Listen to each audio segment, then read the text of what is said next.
Before driving back to the DC on my Friday after, doing the entire day's work, which, by the way, it was not actually a Friday. It was just my Friday. Ended up being a holiday, though. I checked, just did a quick check of the tires, circled around the vehicle, that kind of thing, and everything checked out fine.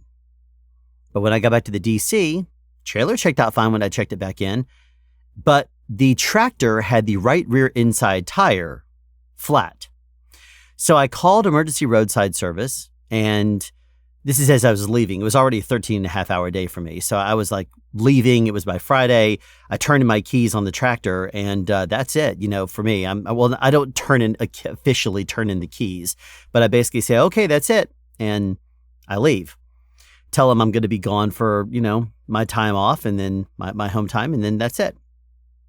But it ends up being, when I called emergency roadside, the guy who answered recognized that I was in my car. And he said, so you're going to be at the tractor, right? I'm like, no, I'm already past my, I've already signed my truck back in and that kind of thing. So it's back at the DC. It's not my truck anymore. He's like, well, we only do service on vehicles when there's a driver there. I'm like, but it's not my tractor anymore. And he's like, well, we only do repairs and send somebody out when there's a driver there. And I'm like, but what about the next driver that gets into this vehicle and it's going to come to find out that it has a flat tire? He says, well, he's going to have to call emergency roadside. I'm like, that's a really stupid policy, because the next driver is going to get in there, have a load that's due, and they're going to get frustrated that their previous driver left them with a vehicle that needed to be repaired. Really stupid policy. So I called the office and said, they don't want to come out and do the repair. That's a really dumb policy, and they just don't want to come out and do the repair. And I didn't want to leave the tractor with somebody else, but it was 13-and-a-half-hour day by the time I got out of there. I had already been, working an entire week. It was a holiday, and I wanted to go home and see my family. So it's like, I'm not going to sit around there for another 3 hours waiting for them to come and, do a repair. That way I'll be there for like 16 and a half hours and be exhausted. Plus, you're not even compensated for your repairs. So since I'm home daily, I leave. If I were Southeast Regional and I was at a rest area or a Pallet truck stop or a Walmart, something like that, and I said, yeah, come on out, and somebody comes out there and needs me to sign a form, I'm like, sure, fine, I'll sign the form. And that would just have me waking up briefly. I mean, I did that kind of, I've done that kind of stuff in former lives with other jobs, or even, this, driving. I remember, going to sleep and then waking up one night when I felt a bump, and I glance out the window and realize there's the truck backing up. It ends up being, I thought I was hit, ends up being that somebody who was out there pushed my window, my mirror forward, and that's what I felt. Anyway, really dumb repair policy. You ought to allow for external repairs that doesn't require you to do a whole lot. I mean, like, all he has to do is just jack up the vehicle, switch out the tire, and put it back on. It's not like it's an in-depth thing where you have to go in and out and crank up the engine and whatever else. I would understand that. But a tire repair, just come out and fix it. It's a really dumb policy. So anyway, we've had some weird things going on with regards to loads not being ready lately, and I've ended up waiting quite an extended amount of time. Not really happy about this. Talked to someone in the office, though, who has a background in, I almost want to say logistics, but brokering and that kind of stuff. And she was telling me that what she suspects, this is the reason why we have so many, what the extended wait is, not just because of the new computer system, but she says that one thing that she's wondering, and this is all speculation, is that the Walmart fleet has hired additional drivers. But then by contract, Martin is supposed to run 70% of Walmart loads.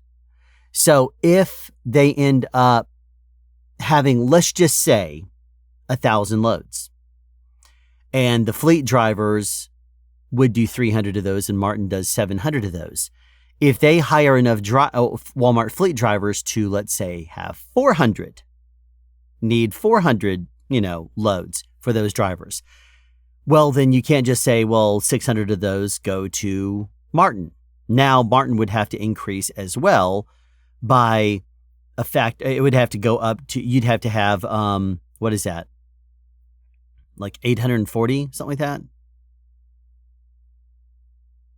I don't know what the math would be. But if an additional 10% would be 100. No, that's wrong. I don't know. It would be a third more. So if the fleet drivers go from 300 to 400, the Martin drivers would need to go from 700 to, what is that? 910? Is that the math that checks out? We would have to have 910 loads. So anyway, what she speculates is that what they're doing is doing more loads. They're prepping more loads by doing smaller, less stops. And doing less stops makes more loads. And also sometimes that means less lengthy runs. So that's the reason why some of my loads have been like 2 stops or, sometimes 3. Sometimes it's an overflow with additionals and it's like down to 1 pallet, to drop off at one place, and then I'd get out and do the 1 pallet, like at the Sam's Club a couple weeks ago. Something along those lines. But she says that it would be her sneaking suspicion that they're creating more loads for Martin drivers that are not quite as long or as many stops because they have to have 70% of their loads run for the Martin drivers, but they've increased their fleet drivers. And so they have to make up the number somehow. So anyway, that's a speculation. I'm not 100% sure, but again, it's speculation. I ended up having some days where normally the way it is I'll get somewhere between about 80 and 100 miles on my first load, the small one, and then my second load's around 250. So usually I get about 350 miles a day over two runs. Sometimes they would schedule me on a longer run that's like, 375 to 450 or something like that. Sometimes it's been more than that a couple of times. But it's kind of those that didn't really happen this week. And so I'm going to have to keep an eye on this because they changed their computer system about 4 weeks ago. And since then, there's been some really weird things. One of the things I've noticed this last week was that they used to put the stickers just on the plastic.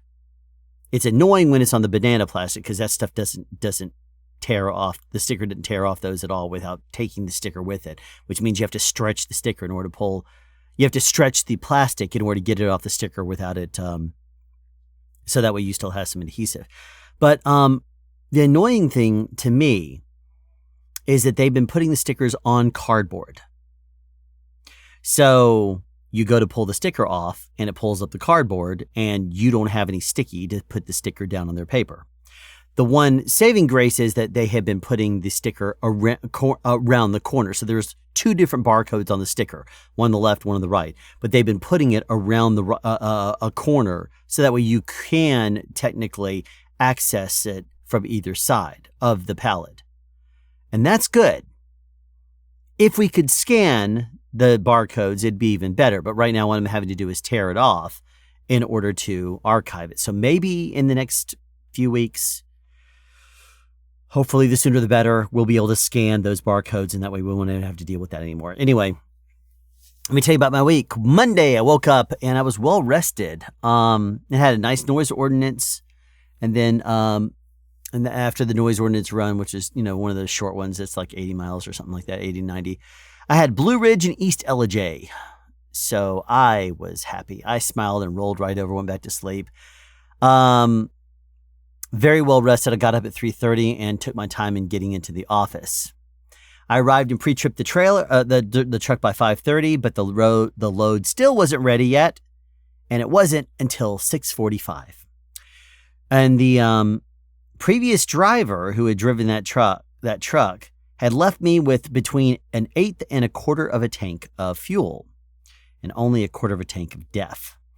So another bit of excitement was that the 2 fuel island pumps One of them was closed off for some reason. I later came to find out it was because they were repaving part of it. Had to do some maintenance and repaving.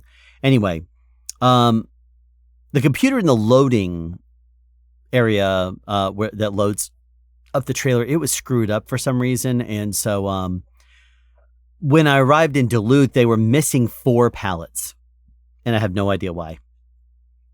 I mean, I even had the guy check it he wasn't happy about it, but I said, we need to pull off all the pallets just to make sure they weren't stuck at the front. So we pulled all of them off the entire truck. Like I said, the trailer. Like I said, he wasn't happy about it, but he did it. And so anyway, we pulled them off, and luckily there wasn't very many because they had most of them.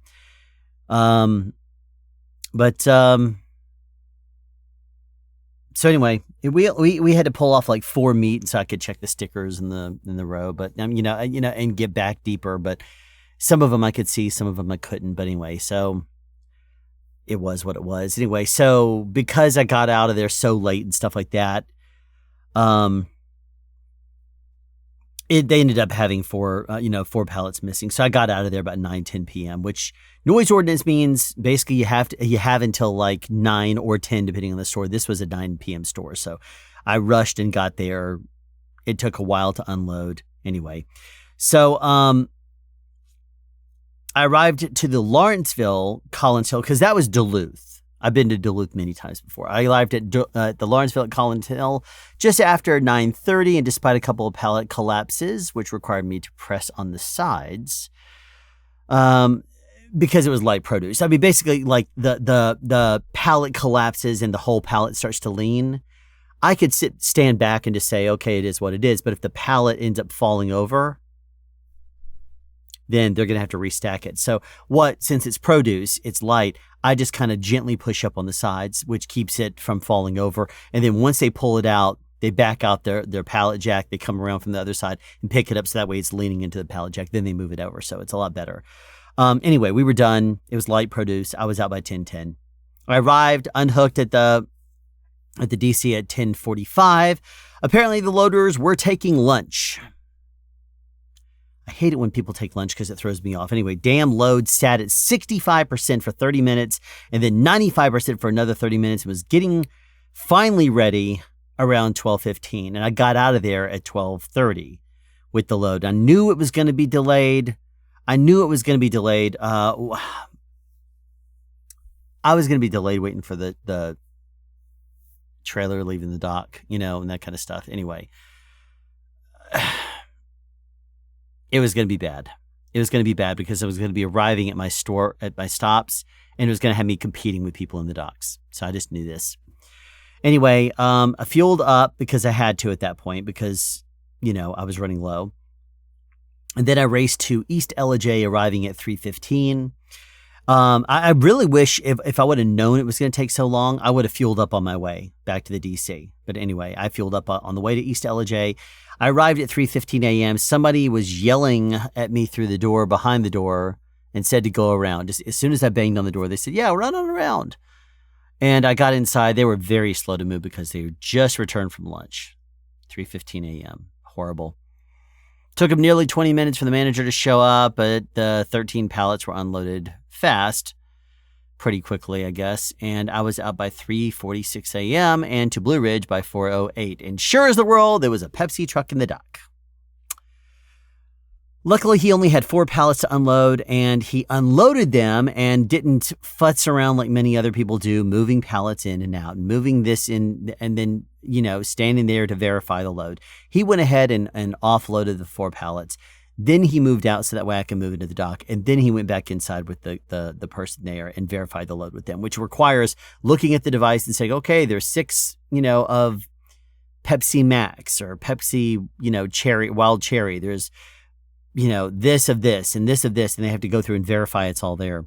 Anyway, I was out of there by 4:45. Luckily, I didn't run into traffic, although it was starting to get thick. Because I ended up driving back from that direction. I ended up driving down 575, so 515 to 575 to 75 south to 285, and then back up 85.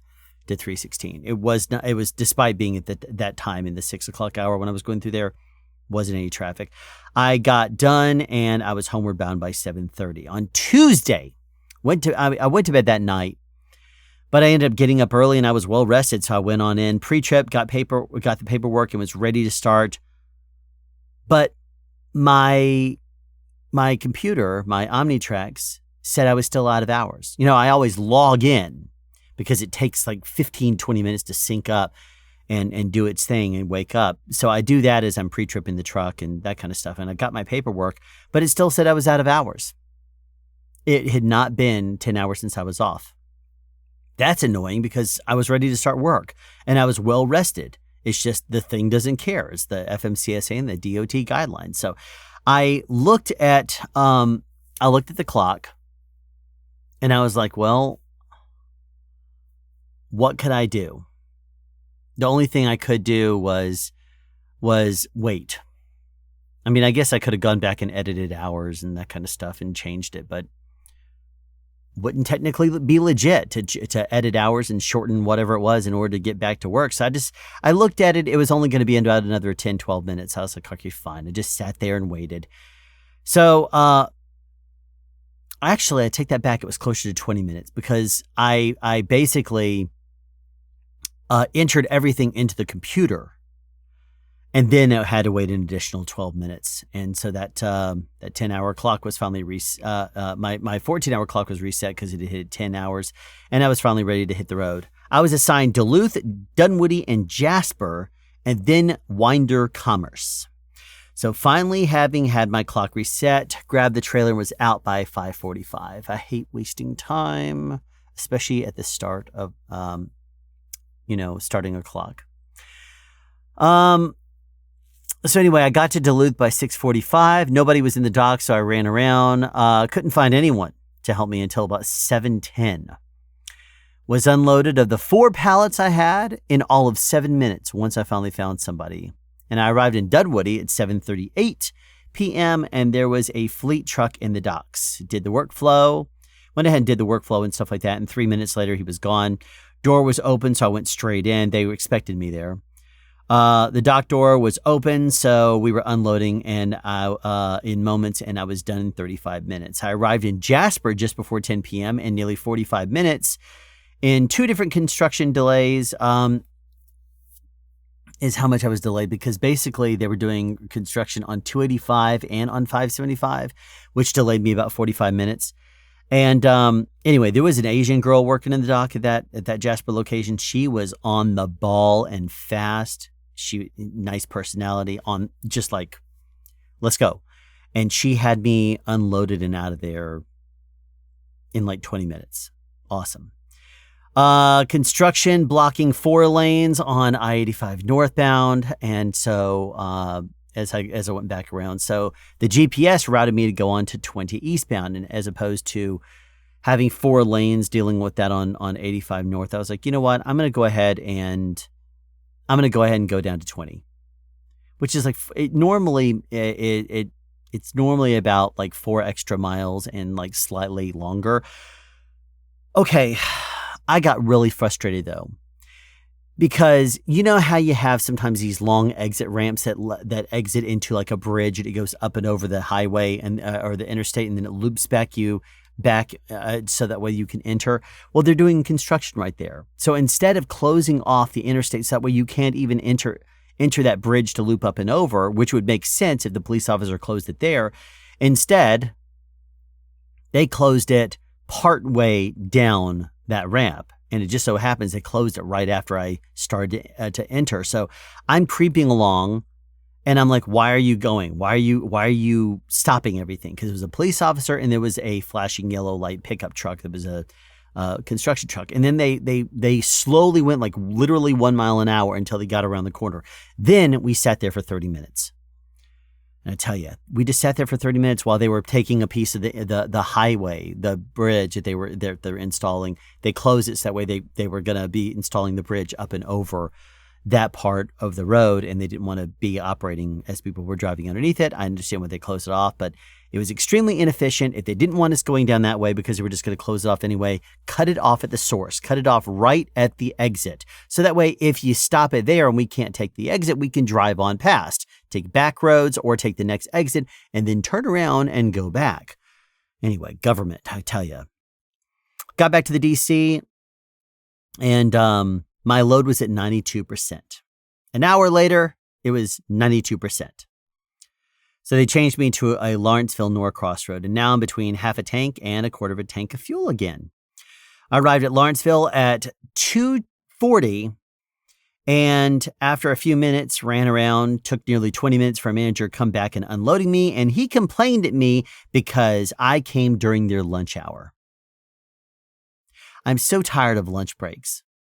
The entire store goes to lunch at between 2 and 3, some of these locations. Some locations work, and they just will send different people to lunch at different times, which makes sense. But they close some locations close the entire store down, and that's highly annoying because then if we arrive there before 3, sometimes I've knocked on the door and they just don't check. So by the time I run around and find someone, they're like, "Oh, well, we're just clocked out for lunch, so you're waiting here an hour." So now because they didn't check to see if anyone's there and they didn't bother checking the ETA that's been in the system for 2 hours before that, I have to sit around and wait. So anyway, that's annoying. Anyway, he unloaded me and stuff, and that was fine. We were done in like 20 minutes, but then as soon as I'm like wanting to run out the door, because again, I'm going to be, after 4 a.m. arriving at the next store, unless I can get out of there fairly quickly, I'm like trying to get out of there. But again, I'm running low on fuel, so I'm trying to baby the accelerator. He says, "Yeah, just give me your paper, the load map, and let me go off and make a photocopy of it." And he disappears, doesn't come back for like 10 minutes. So that's annoying because first of all, he leaves to go off and do it. Then he realizes he didn't have his key because he left it in the pallet, the electric pallet jack. So he comes back and gets it. Then he disappears and goes farther away. So anyway, so that was annoying. I mean, when I first got there, I had ignored, I basically jumped out and went straight over there. So at this point, I was like, you know what? I'm just going to try to get to this next store before 4 a.m. And so I'm going to ignore the OmniTracks. I'm not going to fill out the workflow and stuff like that until I get there. So anyway, I arrived at Norcross just after 3:45 a.m. And there was a Coke truck in the loading dock.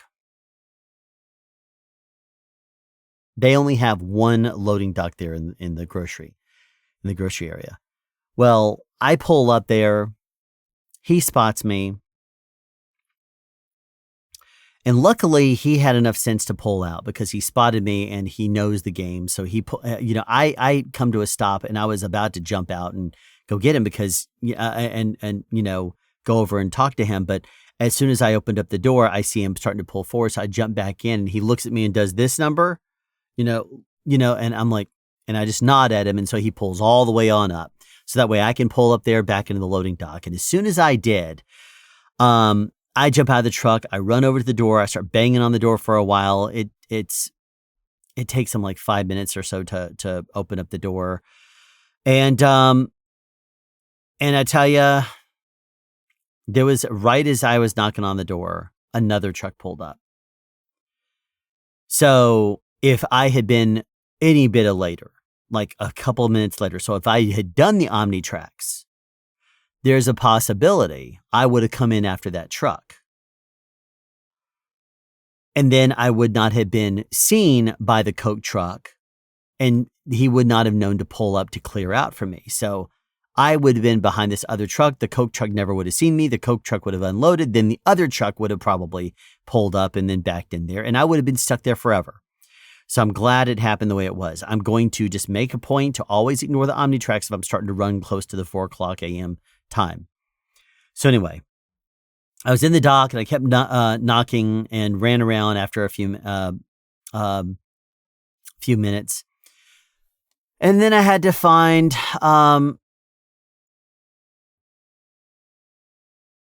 actually I take that back. I'm looking at my note here. I was in the dock, so I kept on knocking. I wasn't going to run around. Um, and I was, and at like 3:55, a guy had opened the door and he was one of the leads, and he told me he was the wrong lead. I needed to find the right lead because he wasn't going to be the guy that unload me. So I go walking through the store. Any idea where he could be? No, he's probably over there someplace. I went looking. I had no idea where this guy was, what he looked like, whatever. I'm just going to look for a badge that said lead on it. Anyway, I walked all over the place and then and told multiple people I was there with the meat and produce. And finally, I went back to the loading dock area, and the guy who had told me he wasn't going to unload me ended up unloading me. So he had basically opened up the back of the trailer, but I had to remove the key, the lock. Anyway, but so I unlocked the door. I unlocked it and when because he had opened up the back and stuff like that. So I had unlocked the back and then left it closed because I didn't know how long it was going to take for the guy to come over and unload me, and for that guy to be, ready. So I go walking through the whole store. By the time I come back over there, come to find out that he had just gone ahead and opened up the trailer and started to get things ready. Anyway, horribly disorganized, even though it was after 4 a.m. And anyway, there was an electric pallet jack guy, and he pulled while there was two guys using the manual pallet jacks that came. And as soon as they came, the electric pallet jack guy disappeared. So anyway, then another guy with a manual showed up, and then the other manual guy started to disappear. Anyway, they kept showing up and disappearing. And anyway, it was done. We were done at 4:35. It was just really annoying because it just took forever, and it doesn't seem like a long time. Excuse me. It seems like 40 minutes isn't a long time. Well, considering that it takes like 20 minutes for them to open up the door, for me walking all through the store and for me to get things going. And then the guys show up, and then it's like one guy would come and pick up a pallet and then disappear with it. And then he wouldn't come back, but another guy would. So, I mean, they traded it and stuff. And then there was like one guy was like, yeah, I'm going to come and help out. And then he would disappear and I would never see him again. And anyway, so, I mean, they just kept, pulling and vanishing, and then they would come back. So anyway, I got out of there at 4:35 a.m. and I felt bad for the other truck drivers, but it is what it is. They I drive the Walmart trailer, so Walmart takes priority. So I went to the Pilot and fueled up, and now that the fire was done from trying to get into the loading docks and stuff like that in time, it was a lot more relaxed. So it was all well and good. I got in there to the loading dock area and I was out. I'm sorry, not the loading dock. I got to the Pilot, fueled up, went back. That was it. The next day, Wednesday, I was assigned only one load. Greenwood, Aiken, and Martinez. It was just over 300 miles.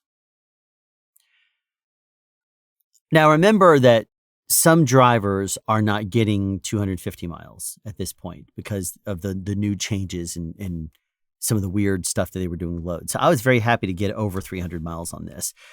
Now I got rest and woke up around 4 o'clock, called the office. My pallets were made, but they weren't, and they were just starting to load them. So I was like, okay, fine. I'll go on into the office. I pre-tripped, got ready. And then after 45 minutes, it was at 23%. So again, I was waiting. After waiting an hour, it was still not anywhere near complete. And that's when I came to find out that there was an owner-operator whose truck had broke down. And that was in Monroe, so it was like just over 2 miles away. So it's called a repower, apparently, because they have to change the tractor. So the same trailer, but different tractor, and it has to be delivered by midnight because it's a frozen dairy load. So I was offered this, and I was like, sure, help out another driver, and it's ready now, so I might as well do it, even though it's Augusta area. So I say, that's fine. So I head out, I go over there, and the driver, when his truck started to act up, he pulled down a road that trucks really shouldn't go down. It doesn't say there's no trucks allowed, but it's a narrow 2-lane and it goes into a residential area. Pretty obvious. And, but right before it goes to a residential area, there's a business there with it's like a little restaurant of some sort. It also ended up being a festival going on. So there was people all over the place, a lot of cars, that kind of thing. So anyway, I went ahead and hooked the trailer because he had unhooked from it, pre-tripped everything, got him to pull his lock off the door. I put my lock on there. He gave me the seals. And he and the other guy, I guess there was a driver and then there was an owner-operator for the vehicle. They were together. They start to walk away while they're waiting, I guess, for the tow truck to come. They go to walk away. And I'm like, hold on a second.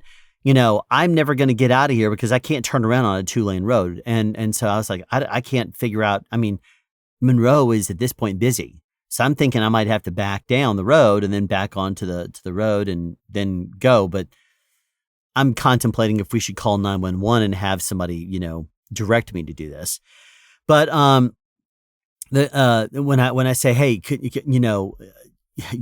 you help me turn around? He looks at it and he says, yeah, maybe down in that restaurant down there. And that's what I was thinking. So I at least pull down there and I realize that it's going to be a blind side back. I have to pull down and then blind side back. So that's the reason why I wanted his help. And it looks like he basically helped me thread the needle. He was like, back up and, stop, go forward. He directed me. It took me like 10 minutes going forward, blind side back. And he threaded the needle between a pickup truck and like another car that was there. And I pivoted literally between them. Blind side pivoted between them and pulled in like 15 or 20 feet into between the two of them. And then I was able to barely go forward, backward a couple of times without, pivoting too much in order to turn around enough to pull out of there. That was not fun. But, because the driver was there and was able to help direct me, I was confident he wasn't going to route me into another vehicle. So I trusted him and it ended up turning out fine. But I tell you, holding up traffic and just having it line all the way up onto the main road, that was annoying. Anyway, got out of there, looped back the other direction, and you cannot turn left onto the road I need to turn left onto until 7 p.m. And at this point, it was 6:30. So it's like you have to turn right. Then I had to go down through Monroe and then turn around on the other side of 78 and then come back. So it was annoying because I lost like 10 minutes. So anyway, I got to Martinez, which was the first stop on that I was going to by 9 p.m. And there was only 4 pallets, but the first one was nearly collapsed. So he had to downstack it. So he downstacked it onto 2 different pallets.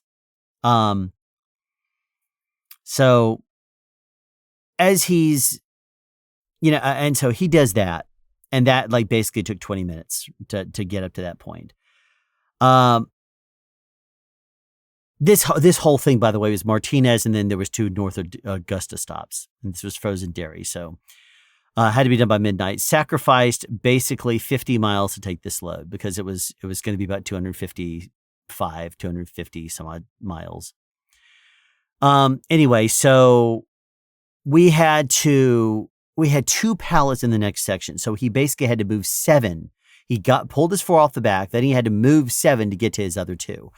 The last pallet he was moving, because it wasn't loaded correctly, as he was pulling it out there, it goes collapse and starts to lean. And then it completely collapses over. Well, I was already, as soon as he started to pull it out, I jumped in front of it to pull up the bulkhead. And I hear him say, no! And I glance behind me and the pallet falls towards me. So I leap back and it didn't land on me. It probably wouldn't have. Probably. It might have barely hit my feet, but I don't think it would have hit me if I didn't jump back, but I wasn't going to chance it anyway. Well, that's good fun because it wasn't even their pallet. It was another store's. So he had to call in reinforcement. They ended up having to restack the entire thing. Then we were able to move the pallets, and then they got their last 2 and stuff like that. So anyway, it sucked. I mean, I basically asked if they could rewrap the big pallet because it was when they had to restack it. I didn't want to have a whole pallet. There was a low pallet and then there was a taller pallet. And the taller pallet, they had just restacked stuff. And I was like, can you wrap it in plastic? So anyway, that took them a little while to find the plastic in order to rewrap it.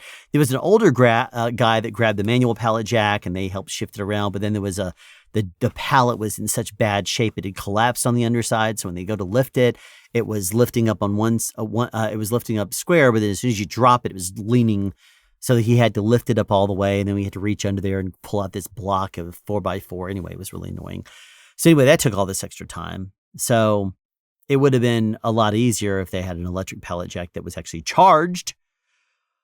But the electric jack kept getting caught on the pallets because the pallets were falling apart, which caused delays. And the manual pallet jacks were easier because it's thinner. It's like the electric ones are that big. The thinner manual ones were thinner. So anyway, it took 75 minutes for me to finish at that location and get out there. That was horrible.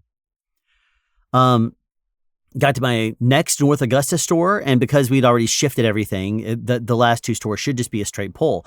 So at 10:45, I got there at 10:45, and a Frito-Lay truck was actually pulling out. So as soon as I got there, it's very rare that I run into another truck at night, but he was just pulling out the dock. So the door was already open, and so by the time I backed in there, I went straight in, and we were unloading within minutes, and I was out in just over 20 minutes. That was great. I was thinking, okay, now we're back on task. Good, hopeful chance of getting there. And, as soon as I log in as having arrived at the location before midnight, we're good. It's not considered late. I arrived at 11:25 and the door was open there. So I went right in. 10 minutes later, a guy from Frozen Dairy arrived and opened up the trailer. And then come to find out there was an egg pallet that had collapsed that wasn't wrapped very well. And so the plastic cartridge containing the eggs had slid and then collapsed on the pallet next to it, which is really fun. And because it had fallen on the pallet next to it, it was like leaned into it. Well, this loader, he starts to pull out the other pallet, I guess, thinking that it was gonna be able to support itself. As soon as he pulled the pallet out, that pallet collapsed. He just as soon as it started to collapse, he just went ahead and pulled that other tree, the crutch basically pallet. He went ahead and pulled it out. The whole thing collapsed, and then he just complained. So he pulled out the pallet and then just had to restack everything. So anyway, I was going to mention to him actually that one of the other pallets had collapsed because it was his pallet. But then when I saw that he just had no cares and just pulled out and just allowed this one to collapse, I was just like, okay, I'm not going to even bother mentioning it. He can just deal with it himself because he's already got damaged at this point. I don't want him throwing the other store under the bus since the other store, the pallet collapsed and then fell. It wasn't really his fault. It had collapsed under its weight. I later came to find out that, you know how a reefer, sometimes it drips water? Well, it ends up dripping onto the cardboard. So it dripped onto cardboard that softened it and allowed it to collapse. I don't know if it did the same thing on this pallet. I couldn't detect any symptoms of water on this pallet. But when it collapsed, it just wasn't wrapped properly, and so it leaned against the other one. And so when he pulled it out, it was just whatever. So since he basically just didn't, since this guy's action just with all the restacking stuff like that was going to cost me a chance of getting a second load that night, I did not bother helping. I really wasn't motivated. And because the DC had done a horrible job wrapping pallets and stacking them and that kind of stuff. And then so I didn't bother because the guy also was really, really, he just had no cares. So anyway, we weren't collecting stickers in this location, so I just was not motivated to help. And then he goes and pulls the very last pallet, and the last pallet collapses and falls over too. 3 pallets collapsed inside of this one trailer. So he was frustrated. He ended up, saying, okay, I'm going to have to get a team, and they had to restack all the stuff again. So anyway, this was 3 total pallets of this last store's location. He was like, the guy said, is there some sort of like, can I contact for credit or get this replaced or whatever? I said, yeah, there's some sort of an OSD, which is overage shortage delays form that you can fill out. You're going to have to do that on your end. I don't know how that happens on the Walmart end, but anyway, so there were three total pallets that collapsed out of this one load. And every single one of them was because the DC didn't wrap them correctly. And they had collapsed. And then the one fully collapsed because the guy just had no cares. Anyway, it took over 2 hours for me to get out of that location. And so the DC and everything, just I basically got back at 3.5 hours later, but they had no loads for me, so I was out of there. They were just like, okay, well, we don't have another load for you that you can actually do, so what time do you want to call it? And I was so pissed. I was so mad because it was one load that day. It was only 250 miles. Anyway, Thursday, Eatonton, Augusta, and that Deansbridge Road, Augusta location at that, and then Statesboro. Over 400 miles, which is good. And so anyway, I got to the first stop. And here's the thing. Because it's one load, I knew I was probably not going to get the load bonus that you get for doing more loads. With Martin, if you do 7 loads in a week, that's the base. That's what they want you to do. If you do 8, then you get $50 as a load bonus. You do 9, you get $100 as a load bonus. You do 10, you get $200. You do 11 or more, you get $300. And that's between Sunday and Saturday.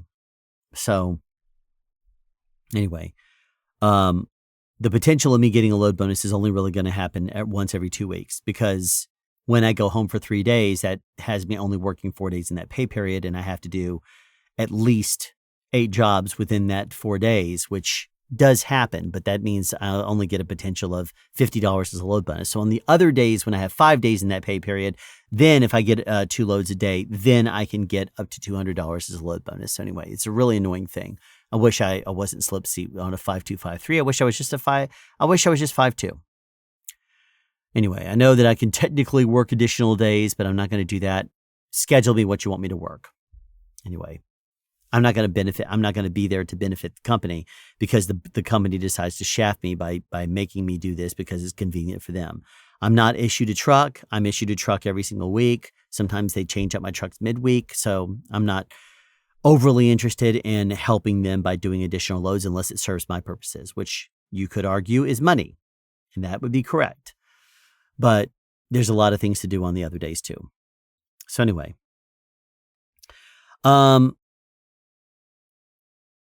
The one saving grace about this is that it was weekend miles, because this is my Thursday technically, but it was also a Saturday. So it was technically a Saturday on the calendar. So I was like, okay, I'm going to go ahead and because of that, you get the weekend load bonus, and then I drive overnight. So there's a slight bump for that as well. But anyway, so because it was not scheduled to go out until like 10 something, and I called the office and they hadn't even assigned a trailer, I changed my alarm back to 5 p.m. And then I woke up on my own at 4:30. I called the office and my load was actually just at 25% by then. So I was like, okay, I might as well go on in. I got there and was ready to roll out at 5:45. The trailer was only at 65%. Half an hour later, it was ready and I was out finally. I arrived in Eatonton, the first stop, just before 8 p.m. and was let in immediately. He was pulling, and another guy was running very fast. They were running very efficient. So despite hustling 6 pallets and shifting them around so they can get to the ones behind it as well, I was out in 20 minutes. After the previous night, that was a humongous win. So I arrived at the next stop, the Deansbridge Road location in Augusta, at 10:05 p.m. I didn't bother ringing doorbell. I just ran around because that location doesn't always have the key and whatever. So I told the lead in the front that I was there. 10 minutes later, an experienced guy that I recognized showed up to pull. And 5 minutes after that, the other experienced guy that I know, who I think is the maintenance guy or something like that, who usually does the overnight pulls, he showed up. So between the two, it was awesome because we had 2 experienced guys. One pulled, one ran. And I tell you, despite running around and taking 10 minutes or so to get the guys to come back, I was out in 30 minutes. And I was so happy that the load took less than 20 minutes to actually unload and stuff like that. I ended up purchasing a snack there, which I normally don't do, but I ended up purchasing a snack there just to support him because I was so happy. And because I had to run back around to the front anyway, I was like, I was glancing around. I was like, oh, look at this. I'm just going to grab this real quick and run to the front and pay for it on my way out. I arrived in Statesboro, which is the last stop, at 12:06 a.m.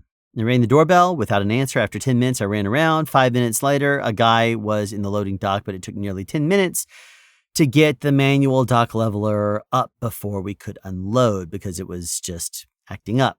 It was 25 minutes until they started with the electric pallet jack and then the runners, and it was only 20 minutes to actually unload. So anyway, I was headed back to Atlanta at 12:50. But because of the long drive, it was what it was. Now, here was where it got a little bit interesting. At about 1:45 a.m., I was going up US 25 towards Augusta. And I was just north, I think, of Waynesboro when I see a bunch of police cars coming back the other direction, going south on 25 the other way. And then I see them loop around and start going north after because they're way back there, you can see. And I'm like, I know he's not after me. What's going on? Ends up being that I see a car with no lights on and a cop chasing him and another cop chasing him. But I realized real quickly this guy's driving without his lights on and the police officers are chasing him. So I was like, yikes, that's really dumb. That's really stupid for you to drive with no lights on, especially out there where there's no lights. And anyway, I continue north at this point, and more police officers keep going north at this point. I'm 2 miles south of 520, and I look ahead and I see blue lights all over the place. And there is a police. There's police cars that are surrounding a vehicle that looks like it was rear-ended, and the airbags and stuff had gone off. And then beyond that, about 200 feet or so beyond that, there was a totally destroyed car, which I think was the vehicle that was driving without their headlights on. So it was completely black. Couldn't see anything. He was probably driving. There was probably a car that pulled out, didn't see him, and maybe had shifted or something like that and moved over or something like that. I'm speculating, obviously, but if you don't have your lights on, someone doesn't know you're there. So he was probably trying to clear out or make it safe and was rear-ended. That's the way it looked to me based on the angle the back of the vehicle was hit at. But the guy flipped his car, and that thing was toast. That thing was mangled all up. But he had flipped it and gone to the other side of the road, so that way my side was clear, the other side was completely stopped. So felt bad for him. Anyway, I got back to the DC at about 3:45. And was done for the night. Next day, my Friday, I got up at 3:45 p.m. and I was well rested, and I had one load that was Duluth, Norcross, and Snellville. That's it. So I called the office and it was ready. So I went on in and got it. And so when I picked up the trailer, I'm seeing a fleet driver slowly driving, without a trailer. He's slowly driving, and I'm like, okay, quickly, I push the brakes to release the brakes, and I flip in to drive, and I'm hoping the brakes release. But the brakes, sometimes the trailer brakes will be quick. Sometimes they're slow. Well, this time it was slow, and I'm like gently urging forward, and it's just not releasing. So it's going to take a while. And then I see this fleet driver, and I'm not going to whip out in front of him at this point. So I went ahead and put the brakes on. Anyway, he just creeps on past and he waves. And now I'm behind him. He creeps on by going at 6 miles an hour. And it's not appropriate to pass another driver in the yard. He creeps on by everything, pulls into the one fuel island thing that's there. And I tell you, there's almost a joke here. What's slower than a fleet driver? A fleet driver that's training someone. They got out. and he starts explaining to some other guy that the way the process works. So I'm seeing him do this number, then they start fueling up, and then they're slow, and then they walk around and check the vehicle, then they jump back in. I tell you, they were 10 minutes at the pump alone, not including the 5 minutes it took to walk around. It was so friggin' slow. So anyway, because I had gone in so early, I arrived at Duluth just after 6 p.m. and was let directly in. I called the office at this point while waiting for them to get themselves going, and they still didn't have a second load for me scheduled. So they were like, yeah, the load situation's been really slow. They said they actually had a bunch of drivers that were there waiting for their loads already. And I was like, yikes. And so they said, at this point, we're just handing out jobs when they come in and they're available. So come on in and we'll see what we can do for you. I'm like, okay. So, they also said they didn't have as many loads that night. So I was like, okay, I guess that's it. So anyway, the guy pulling the trailer is someone that I had seen there before, and he was pulling and running, which takes about 4 to 5 minutes per pallet because of this slow electric pallet jack. So after he did a couple of those, and I'm watching my clock just expire, I said, hey, could you do me a favor? And with the produce, can you just unload it to the dock because it's faster? And he was like, yeah, I'll do that. So he does that, and, he went ahead and unloaded everything to the dock. And since the last things he would be putting in the dock were meat, he went ahead and was going to be able to run that first. So most produce is on the floor at room temp. So it's not a big deal to unload it to the dock, and then he can move it. So that's why he didn't mind. And then there was only like 2 pallets of meat, which he pulled and was going to have to run anyway. So that one he pulled and then he would have to pull and run. But he took long enough to sign my form, and then he started running it. So it wasn't that big of a deal. I think there was 1 pallet of meat that was out for maybe an additional, maybe a total of 5 minutes, because he pulls it out, puts it in the dock, pulls out another one, and that's the one he runs. But then after he comes back to grab that one, then he runs it. So it was maybe out for a total of 10 minutes longer, but I mean, it's not a big deal. Sometimes they'll pull these pallets out and they'll let them sit there while they unload the rest of the trailer. And it's like, half an hour almost. So it's not a big deal. He did help me out. Anyway, with the last few pallets, and I was out of there at 6:35, and I was to Norcross by 6:55, and frozen dairy was in the dock, so I had to wait 10 minutes for him to finish up. Hunted for a meat and produce guy during that time, and then when I got into the dock, was continuing to try to find the meat and produce guy, and it took me nearly 25 minutes after I arrived to start. But after, and this is when they got a little screwy again. After pulling 2 pallets in 15 minutes, it was literally pulling him and running him to the other side of the store. I asked if there was another guy that could help.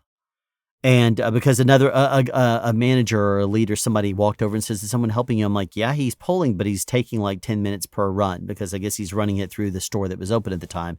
And he says, yeah, he just needs to line him up. And I was like, I agree. I would really love to hit the road. So anyway, he said, I'll find somebody else to help. And he finds a guy and brings this guy over there who's experienced. He's very experienced. He says, oh yeah, y'all need the electric pallet jack. Let me go grab it. He disappears. I never see him again. And then another moment or so later, another manual pallet jack guy, just like the first guy, shows up. And he pulls a pallet and then runs it. Another guy shows up. A third guy shows up there, and he pulls one and starts running that. And then he comes back after a few minutes, and I realized that the first 2 guys had vanished. They had pulled like a pallet or so and then completely disappeared. So is this one guy that's pulling for me? And then he starts slowly pulling, and I'm like, gosh, where are the guys? Where are they vanishing to? One guy ends up coming back after like 15 minutes, and he pulls another pallet. Then he disappears again for a while. And then another guy had shown up, and he was like, oh yeah, let's do this. And he pulls a pallet. Then he vanishes. But he comes back and he pulls 1 pallet later. It took an hour and 15 minutes for me to get out of there. That was the same exact store that I showed up at just before 4 a.m. and the Coke truck was there. And then the other truck pulled up after. So anyway, I arrived at the Snellville neighborhood market at 8:45 and was let in 5 minutes later. I checked every single pallet. I checked every single pallet with stickers and whatnot. And despite that, there was still one pallet missing. I let him know. He was actually surprised I wasn't frozen dairy when I arrived because he's like, we still haven't seen them yet. And it was like, 9 p.m. So anyway, we unloaded in 25 minutes and I got back to the DC. And on my way, I called the office and they were soft unloads. So he offered me the only load near ready, and that was there by the time I got there, which was the Gainesville, Cleveland, and Cornelia. So I arrived in Gainesville at about 11:30, and the guy wasted no time, got me right in there, and was going. He had a manual pallet jack, and I tell you, this dude was fast. As a matter of fact, he was very fast to pull and move. I mean, I tell you, he had to pull the first 3 and then he had to pull 6 more to get to his last 2. So it was only 5 total pallets. And it was annoying, but at the same time, he was extremely fast. It was just annoying loading. They should have loaded it differently. But anyway, so I was out of there in 20 minutes. Then I arrived in Cleveland at 12:25. And despite running around after a few minutes and people going slow, returning from break, I was out by 12:45. And it's a very organized overnight crew. I really like that Cleveland store. Cornelia. Got to Cornelia at 1:10 and the door was open because they hear me when I drive by. They look for me and they know the ETAs are coming there. And they might even be notified. A lot of the North Georgia Mountain stores, they see the arrival. When I click arrive on the thing, they know I'm there. And so they go ahead and they open up and get ready. So anyway, they were open. They opened up the gate for me. So as I drive by, I see it's closed. And then as I park, which takes only a couple minutes, the door is open. So we were unloading and the puller. They had a puller and a runner. So it was streamlined and now it's out by 1:40. So it was like half an hour. But I tell you, that is that for my week. And not a bad week overall. I mean, like at times. But then there were times also that was just like pulling teeth and really annoying. I like the long runs when it's just like 3 stops and that's all it is. I know I'm not going to get a load bonus, but I prefer to have the miles. If they give me a one that has like a lot of extra miles in it and it's a weekend, then it'll make up. So being that the loads are soft and they're smaller, then it's better for me to get the longer runs. So hopefully they'll continue to get me that because I have a couple of people that I know that are family members that want to do a ride along with me. So if I can do that, I would love to get a longer run and let them just have the one that I only have a few stops to do, as opposed to having to get out and do multiple stops and then going back and drop the trailer, pick up another and whatever, and have them keep jumping out of the truck and then jumping back in or whatever. So anyway, I'd rather just do a longer run with them. And so I really wish they'd give me the longer runs. They used to do that with me in the North Georgia mountains. That was when it was still nice and cool. But we're starting to move into cooler weather now, so we'll see what happens. By the time this airs, which is almost going to be almost 4 months delayed, by the time y'all watch this, it'll be nice and cool by then. So, all right, well, I guess that's it. I mean, I really don't have anything else to say. I was thinking about it, but no. Thanks for watching.